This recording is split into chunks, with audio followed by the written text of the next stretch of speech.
The first time I caught Meredith tapping her high heels across my gravel driveway, clipboard in hand and a fake smile stapled to her face, I should have gone with my gut and built a taller fence. "Good morning, Mr. Camden Gaines," she chirped like a Stepford parrot. "You weren't at last night's HOA meeting." I wiped the grease off my hands with a rag. My truck's brake pads had been screaming like banshees, and I'd taken the afternoon off to fix them. "Didn't realize mandatory meetings were a thing now, Meredith." "They're not mandatory," she said, like someone who absolutely meant they should be. "But there were some very important votes, one of which concerned your outbuilding." "You mean the barn?" She gave me the kind of look you'd use for a roach in your cereal. "Yes, that structure. The association voted to repurpose it as a community clubhouse." I stared at her, waiting for the punchline. It didn't come. "You what?" She tilted her head like a smug pigeon. "It's been underutilized for years, and since it sits within our boundaries, it's on my land. I built it myself. It's in my title deed." "Oh, we had our lawyer review the plat map. It's within the common use overlay." I took a deep breath, then another. "You might want to review that map again, because unless your overlay includes my kitchen and bathroom too, you're dead wrong." She didn't flinch. Meredith Thompson, president of the Oak Ridge Bluffs HOA, was built from the same material as cockroach shells and cheap patio furniture. "We'll be installing the new signage this weekend. The community is very excited." She turned on her heel and marched off before I could say another word. Now, normally, I'd have just laughed her off and let her crash into reality on her own. But this wasn't just a case of overreach. The barn wasn't just a barn. It was the nerve center of my side business, a classic car restoration gig that kept me sane after retiring from the city utility department. It also happened to be sitting directly on top of the original utility junction point for the entire neighborhood.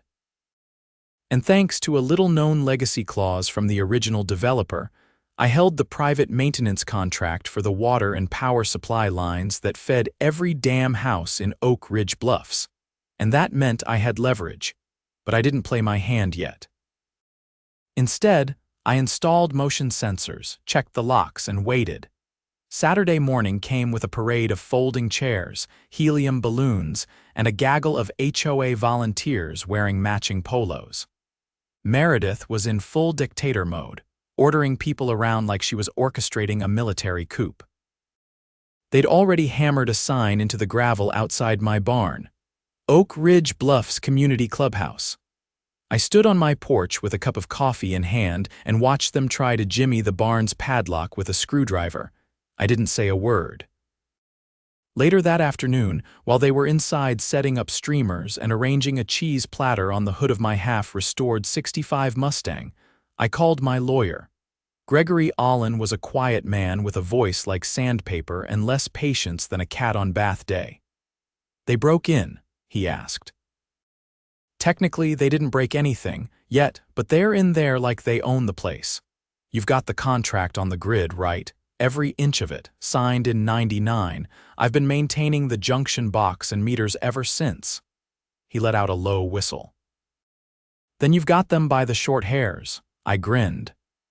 "I just want to make sure I do this clean, no gray areas. Send me the photos. I'll prep the cease and desist, but if they keep pushing, we escalate." That night, I installed a few new padlocks and flipped the manual bypass switch in the barn's fuse box. It rerouted the power feed from the main line back through my private panel.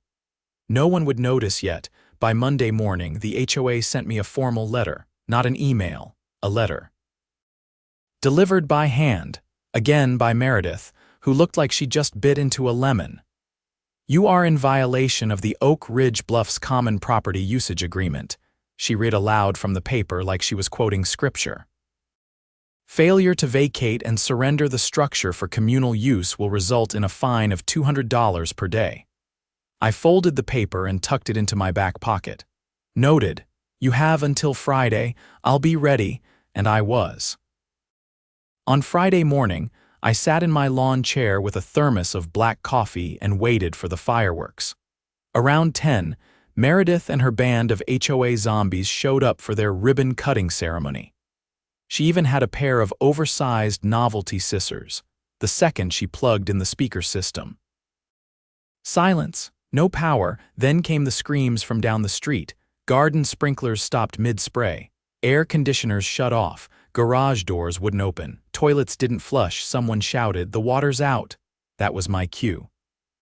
I strolled down the driveway, holding a laminated copy of the original utility contract. Meredith was red-faced and fuming. "You shut off the utilities?" "Nope," I said. "I just rerouted them. See, the power and water lines feeding the community run under my property. And I've got the maintenance contract. Been paying the insurance and doing the work since the neighborhood was built." "You can't do that." "I can," I replied, holding up the contract, and I did. "You illegally entered my property, held unapproved events, and tried to seize a private structure without any legal authority. That makes you the trespasser." She snatched at the paper, but I stepped back. "Touch me again, and that's assault." She looked around. A few of the HOA volunteers were already backing away. One guy with a clipboard whispered something and bolted for his car. I turned to the small crowd. "Anyone want to see the paperwork? Happy to show it. I've got a certified copy at home. And a lawyer ready to file a restraining order if one more person steps foot on my land." Meredith's voice cracked. "This is a misunderstanding." "No, it's not. It's a power grab, and you just lost." She opened her mouth, but a squad car pulled up at that exact moment. Apparently, one of the neighbors had called the police when the water cut out. Perfect timing. The officer stepped out, adjusted his sunglasses, and walked over. "Sir, is there a problem?" "Yes, officer," I said. "These individuals broke into my building, held events on my private property, and attempted to claim it as their own. I have documentation proving ownership and a contract showing I managed the utilities they disrupted." The officer raised an eyebrow. "Ma'am, is that true?" Meredith looked like she'd swallowed a pine cone. "We thought it was part of the 'she has no legal claim,'" I cut in. "And I have footage of them breaking the locks. Motion-triggered cameras. Want to see?" The officer nodded. "Let's take a look." As I led him to the barn, Meredith tried to follow, but he held up a hand. "Ma'am, I'm going to need you to stay right here." Her face turned purple. "This is my neighborhood." "No," I said over my shoulder. "It's everybody's neighborhood, not your kingdom." That was the moment I knew this was just getting started. By the time Officer Ramirez finished reviewing the footage from the barn's exterior camera, the expression on his face had shifted from detached curiosity to stone-cold focus. He didn't say much once he'd seen Meredith and her crew cutting the padlock, hauling in decorations, and dragging a folding table across my epoxy-sealed floor. He just nodded once, asked me to email him the files, and quietly requested dispatch send a detective to follow up. Meredith, who'd been pacing a small trench in the gravel with her arms folded tight, tried to reassert control before the situation spiraled further beyond her grip. "If we could all just take a breath," she said, her voice pitched higher than usual. "There's clearly been a miscommunication." Ramirez turned toward her with a look that could have frozen asphalt. "Ma'am, the footage shows you entering a locked, privately owned structure without the owner's permission. That's breaking and entering. The presence of multiple individuals assisting you suggests conspiracy. I'm advising you not to say another word until you've spoken with legal counsel." It was the first time all morning Meredith didn't have something to say. 2 days later, Detective Langston showed up at my property. Tall, lean, and dressed in plain clothes, he carried an air of someone who had no interest in neighborhood politics. He introduced himself with a firm handshake and asked to walk the perimeter of the barn. "I've already reviewed the footage and the contract your lawyer sent over," he said, keeping his eyes on the building's trim as he paced. "I just want to get a feel for the layout." "You think they'll actually prosecute?" I asked.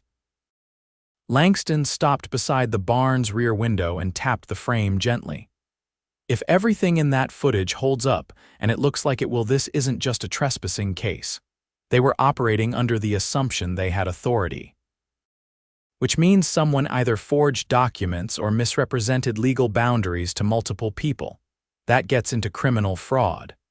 I leaned against a post, arms crossed. You think she doctored maps? He nodded slowly. We've requested the HOA's internal communications. If we find altered plat maps or memos claiming the building was community property, that's evidence of intent. And intent makes a big difference in court. That night, a few of the neighbors came by, not to complain, quite the opposite. Word had spread faster than I expected, and now that the utilities were back online, people were curious. Not angry, just curious. First came Frank and Luann from 3 doors down, then a couple named the Hutchisons, who I'd only exchanged nods with before. They brought a 6-pack and asked if I had a few minutes to talk. Look, Frank said, perching on the edge of my porch rail, we didn't know that barn was yours. Meredith told everyone it was common property. Said the HOA had just reclaimed it after years of being dormant. She ever show you proof? Frank shook his head. Nope, she said it was in the archives, which, now that I say it out loud, sounds like the kind of thing a cartoon villain would say. Luann elbowed him. What we're saying is we're sorry. A lot of us assumed she had the legal backing to do what she did. But now, well, we're seeing things clearer. The Hutchisons exchanged a glance. She's been using HOA funds for, we don't know what, honestly, the husband said. There are withdrawals listed as administrative disbursements every month, no receipts, no vote. We tried asking about it last quarter and she said board members had pre-approval authority. I sat forward. You're telling me she's been spending association money without itemized documentation? Yeah, Luann said. And she's got 2 other board members in her pocket. They approve whatever she wants. That opened a different door entirely. I clicked on the outdoor light and asked them to wait 1 second. Inside, I grabbed the manila folder I'd kept since the day I moved in, a copy of the HOA's original charter, financial bylaws, and most importantly, the transparency clause. Here, I said, flipping to the dog-eared page. Section 6. All expenditures exceeding $100 must be disclosed to the membership in writing and subject to majority approval at the next scheduled vote. Frank took the page, read it twice, then burst out laughing. She's been breaking the rules for years, he said. And no one noticed because she keeps everything vague. I looked at him.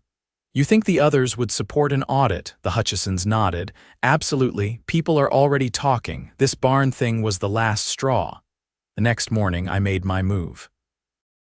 I emailed a formal petition to the HOA mailing list, invoking the charter's audit clause and demanding a full accounting of the past 2 fiscal years. I cited the transparency mandate and included a time-stamped screenshot of Meredith authorizing a $2,000 expense labeled Community Enhancements without any record of what it went toward. A few hours later, my inbox started filling. By nightfall, over 70% of the neighborhood had signed. The rest either didn't check their email or were too afraid to respond yet. I printed the petition, walked it over to the HOA office trailer Meredith had repurposed from an old RV, and slid it through the mail slot. 36 hours later, the storm hit. It started with a city code inspector knocking on my door, clipboard in hand and a wary look on his face. Got a report that you've been running a commercial garage in a residential zone, he said. I raised an eyebrow. Let me guess. Anonymous tip, he didn't answer. I led him through the barn, showed him the permits for the restoration business grandfathered in before the HOA was even formed, and the zoning variance I'd filed with the city a decade ago. He nodded, took a few notes, and left without saying much. 2 hours later, a truck from the fire department pulled up. Routine inspection, the officer said. Someone reported unsafe electrical wiring. I didn't laugh barely. But I had the original blueprints, electrician's certification, and the county sign-off from last year. He left empty-handed. By the end of the week, I'd counted 5 different departments visit my property. All of them tipped off. All of them walking away with nothing, but all of them annoyed. It was clear what Meredith was doing: harassment disguised as concern. She was using city resources as weapons, trying to bury me under enough red tape to back off. Instead, I doubled down. I met with Gregory, my lawyer, and we filed a formal complaint with the city's Municipal Oversight Committee, detailing the suspicious timing of every inspection, along with copies of the petition and the footage of the illegal barn takeover. The committee took it seriously. Within days, a city investigator opened a file. They scheduled interviews with neighbors, subpoenaed HOA budget records, and flagged the trailer Meredith called her office for code violations. Apparently, it wasn't even registered. Meanwhile, the neighborhood was shifting. People who'd once nodded politely now waved. A few stopped by with cookies, casseroles, even a replacement for the padlock Meredith's crew had cut. At the next HOA meeting held in the elementary school gym, because the trailer had been impounded, Meredith stood at the front table looking like a peeled lemon. I entered through the side door with Gregory and a folder thick with documentation. The room quieted. People turned in their seats. "I'd like to address the board," I said. Meredith opened her mouth, but Gregory stepped forward. "You're not allowed to deny speaking time to a resident under the charter. Section 9 will wait."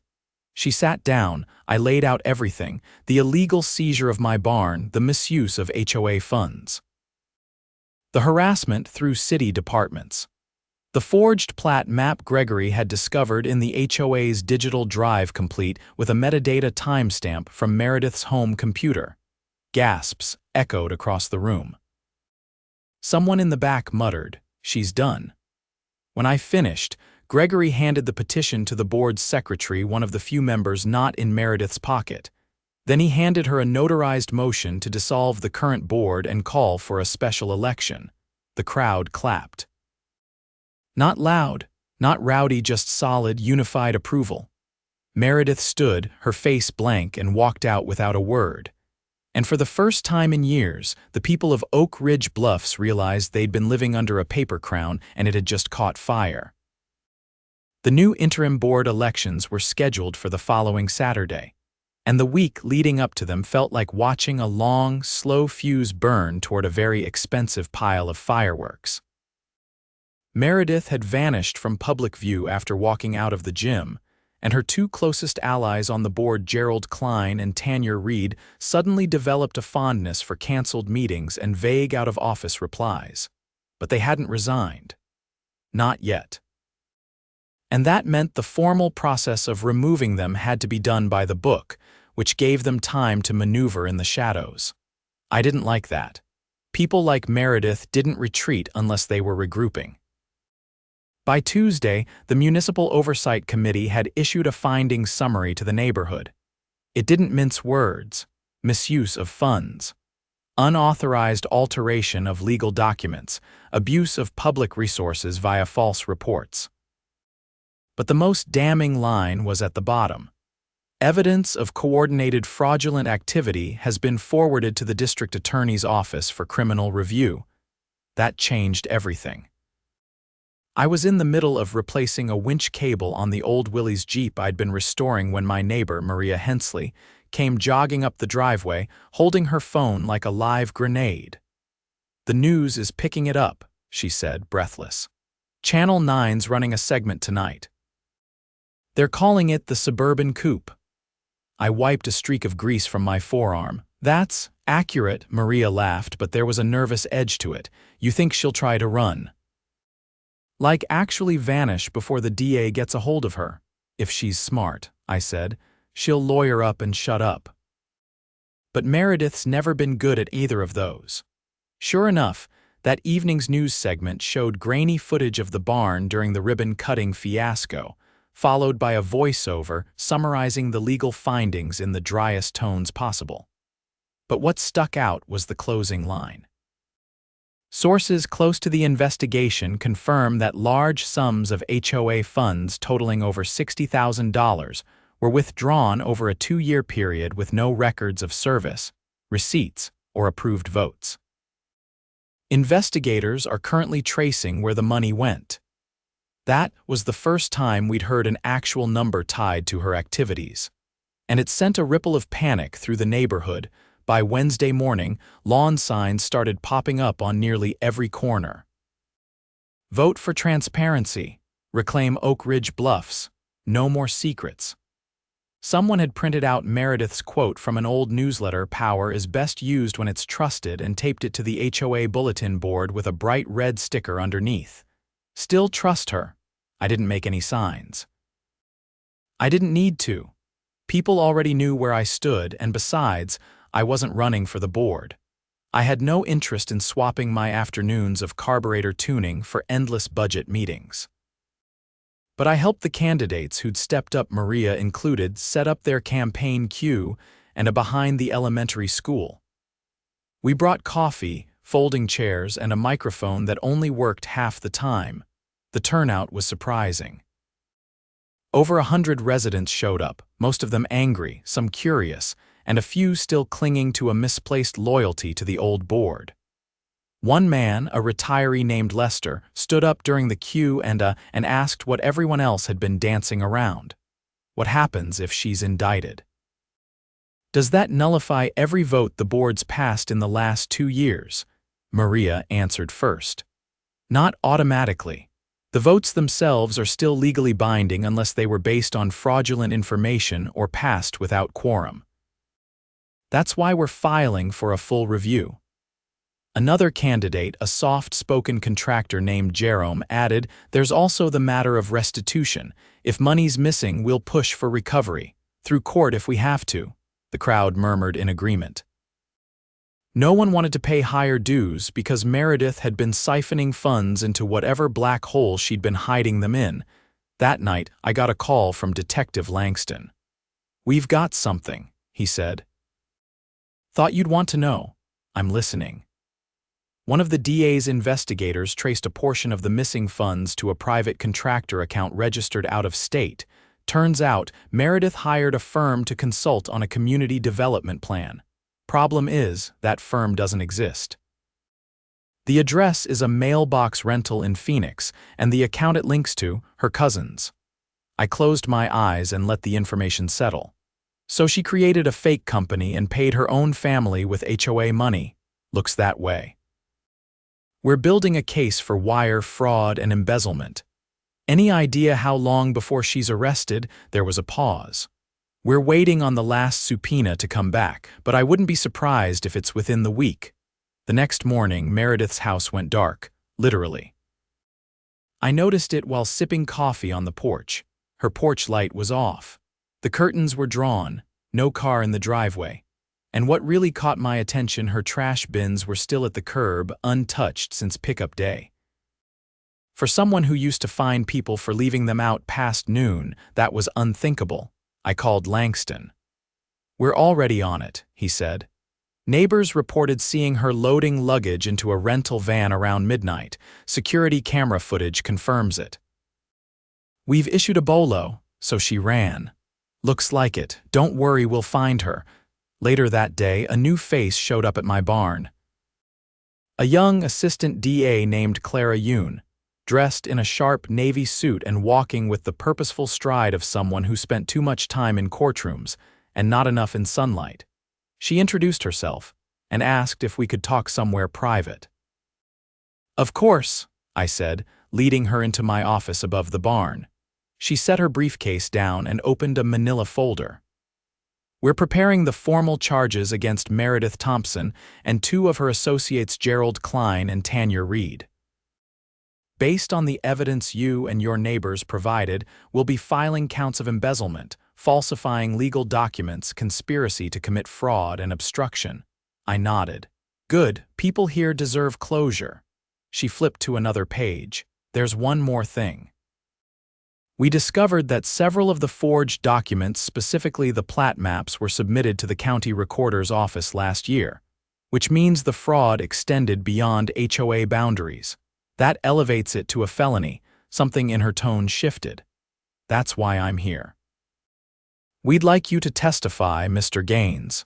You're the original owner of the utility maintenance contract, and your testimony could help establish the extent of the boundary tampering." I agreed immediately. The hearing was scheduled for the following month, but news of the charges hit the neighborhood before the ink dried. More signs went up. Some called for jail time, others for full restitution. A few just said, "We remember, the election on Saturday went smoother than anyone expected." Turnout was nearly 90%. Maria, Jerome, and a third candidate, a retired accountant named Sonia Patel, were elected unanimously. The first thing they did was vote to freeze all discretionary spending and request an external audit. I stayed back, watching from the edge of the gym while people celebrated with coffee and store-bought pastries. Frank wandered over, hands in his jacket pockets. "You ever think about running?" he asked. I shook my head. "I've got enough to fix without adding board meetings to the list," he grinned. "Well, if you ever change your mind, I'll vote for you." I looked around. The air was different now, lighter, less suspicious. People were talking again, not whispering. "No need," I said. "We've already fixed what mattered." And for the first time in a long time, Oak Ridge Bluffs felt like a neighborhood again. The courtroom was colder than expected. Not in temperature, but in atmosphere, sterile, tense, and humming with the kind of quiet that only comes before something permanent. I sat at the witness table in a pressed gray shirt, hands folded, waiting for my name to be called again. Clara Yoon, the assistant district attorney, stood at the lectern, her posture unshakable. Across the aisle sat Meredith, flanked by her defense attorney and her two former board allies Gerald and Tanya, both looking like they'd aged 5 years in the last 2 months. The judge, a woman with sharp eyes and a voice that clipped like shearing metal, glanced down at her notes. "Mr. Camden Gaines, please continue." I leaned slightly forward.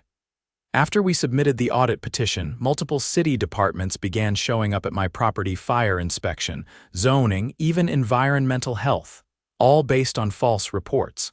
They didn't find a single violation. But we later discovered those tips were sent directly from the HOA president's email address. Clara didn't look at me. She didn't need to. Her eyes stayed on the judge. Was there any indication these visits were coordinated for retaliation? "Absolutely," I said. "They started within 24 hours of the board receiving our petition, and only after I refused to turn over my barn to them. And the barn, to your knowledge, sits entirely on your deeded property?" "Yes." "I've got the original title, the survey, and the county's approval from when I built it. There's no shared use clause, no easement, and certainly no community overlay." Clara nodded once, then looked toward the judge. "No further questions." The defense attorney rose, a thin man with a dyed black comb-over and an expression like he was perpetually trying to remember if he left the stove on. "Mr. Gaines, you've lived in Oak Ridge Bluffs for over a decade. Would you say you've had a cooperative relationship with the HOA prior to this incident?" I didn't hesitate. "I've kept to myself, fixed what needed fixing, paid my dues, but I wouldn't call it cooperative. They've always acted more like a private security company than a neighborhood association." He clicked his pen twice before continuing. "And yet you never raised concerns before this alleged Clubhouse incident?" "I never had reason to," I said. "Until they tried to break into my workshop and claim it was theirs." He opened his mouth, closed it again, then sat down without another word. 2 hours later, the final witness, a forensic accountant brought in by the DA's office, unveiled the last nail in the coffin. A detailed trail of digital transfers showing Meredith authorizing payments to a shell company registered under her cousin's name. The funds were rerouted through a series of intermediary accounts, masking the real recipient. The moment the accountant mentioned the words "structured withdrawals to avoid triggering internal audits," Meredith's face drained of color. Her attorney leaned in, whispering something sharp and fast. She didn't respond. By the time the judge recessed for deliberation, the gallery was packed with Oak Ridge Bluffs residents, most of whom hadn't spoken to each other for years. Now they sat shoulder to shoulder, whispering in low tones, eyes locked on the empty bench where the judge would return. The verdict came back before lunch. Guilty on all counts: document falsification, criminal conspiracy, embezzlement, and obstruction of municipal process. The sentence was swift: 5 years with eligibility for parole after 3, and restitution to be paid in full to the HOA and the city. As the bailiff escorted Meredith from the courtroom, she didn't look at anyone. Not her lawyer, not the residents, not even her former board members. Just stared straight ahead, jaw clenched, as if the floor might open and swallow her whole. Outside the courthouse, Maria stood waiting with a small group of neighbors. No one cheered. There were no signs, just a long, collective exhale. Jerome turned to me. "So, what now?" "Now," I said, "we clean up." Back in Oak Ridge Bluffs, the mood shifted. The new board moved fast. Sonia Patel hired an independent firm to conduct the full audit. And within a month, they recovered enough misallocated funds to start reimbursing residents for overpaid dues from the previous year. The old HOA trailer was sold off in a public auction, and the proceeds used to build a small community park on land that legally belonged to the neighborhood. One of the first motions passed under the new board was the creation of a transparency portal. Every vote, every expenditure, every meeting note was posted online, accessible to all residents. And more importantly, the board created a rotating seat policy. No one could serve more than 2 consecutive terms. But the best change: the shift in the air. People started mowing their neighbors' lawns without being asked. Kids played stickball in the cul-de-sac again. No one worried about whether their trash bin was 4 inches too far from the sidewalk. 3 months after the trial, I got a letter in the mail. Handwritten, no return address. Inside was a single sentence: "You should have just given us the barn." There was no signature, no envelope sent, no fingerprints, just the bitter scrawl of someone who still didn't understand what community meant. I handed it to Clara the next day. She took one look and gave a quiet nod. "We'll keep it on file," she said. "But she won't be writing many letters where she's going." It didn't rattle me. If anything, it reminded me why we fought in the first place. One evening, I found myself back in the barn, under the soft hum of the overhead lights, polishing the chrome bumper on the Willys. The place smelled like grease and dust and pine, the kind of honest scent you don't get in HOA boardrooms. Maria dropped by with her daughter, who ran straight to the stack of old license plates I kept as decoration. "She wants to make her own sign," Maria said. "Says she's going to call it Camden's Law." I raised an eyebrow. "What law is that?" "The one where you don't mess with the guy who owns the power and the water." I laughed, louder than I had in weeks. It echoed off the rafters. Before she left, Maria looked around the barn at the tools, the cars, the meticulous order. "You ever think about opening this place up as a real shop?" "I already do real work here." "No, I mean for the community. Teach a few classes, let people learn a skill. It could be good." I considered that, not because I needed the money, but because maybe the barn didn't have to just be mine. Not in the way Meredith tried to force it, but in a way that built something better. "Maybe," I said, "but only if they bring their own socket wrenches." That night, I sat on the porch watching the sun drop behind the tree line. The silence wasn't hollow anymore. It was earned.